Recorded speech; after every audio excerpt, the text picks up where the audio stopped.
A short walk from the playground takes you to the green heart of the Dorothy Stringer Secondary in Brighton.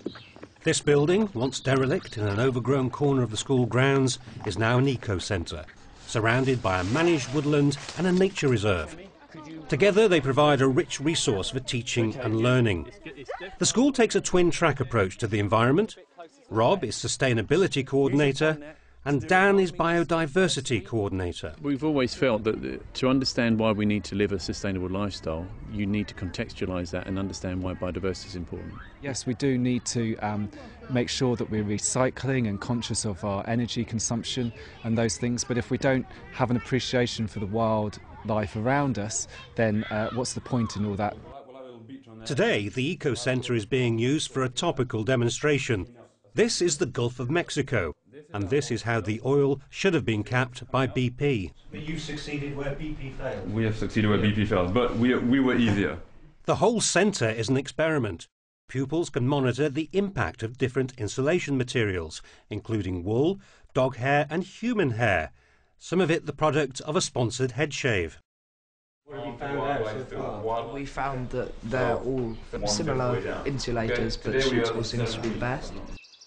Other features include this sun pipe, which intensifies natural light, while hot water is provided by a solar panel.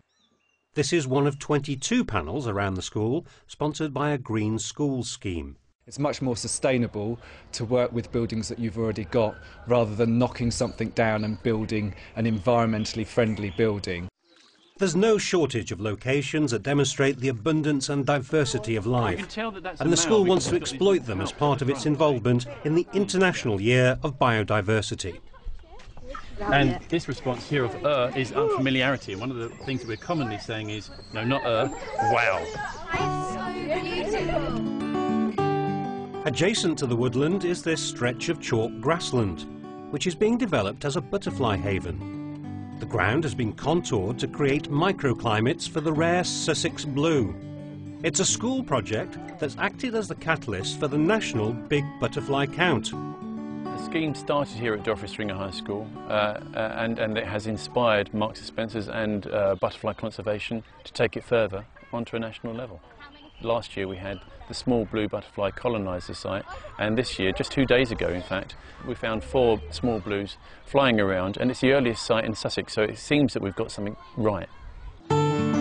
These pupils, however, are not looking for butterflies, but bees, and they're identifying them in French.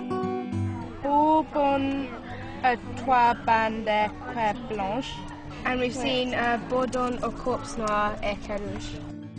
This exercise is being reflected across the channel at a partner school in Normandy, where pupils are identifying bees in English. Obviously, everything we have to do, it has to be integrated into curriculum. But it's not just about the children in the school. We do an awful lot of outreach work with all kinds of different organisations within Brighton and Hove.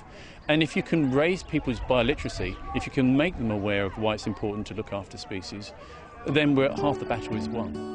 Right, we look over to the right now. I'm pleased to say it looks like we've got some light. Community links also involve working with conservationists from the RSPB. That's probably very well known by its colour. Is it a green finch?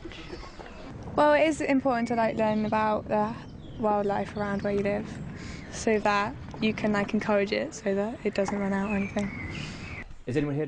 The community police officer is another regular visitor to demonstrate bushcraft. It's a lesson in working with nature, and also showing that knives are tools, not weapons. Take your knife, take the back of the blade, and scrape down, and then you've got flame. The International Year of Biodiversity is being celebrated across the school, but is most visible here in the canteen. And also in this textile class, where the theme is recycled fashion. It's a shoulder piece that I made out of my dad's old jeans. Does he know? Yeah. Sustainable development is a great route for children to feel like the work that they're doing has some real value, has some real connection, has some sense of this is important, this is something that affects me and it affects my future. Each and every single one of us has to make a personal commitment. Really, that's what it's all about. And that's what we're trying to do all the time at Dorothy Stringer, equipping the children for their future so that they're able to act and make a difference.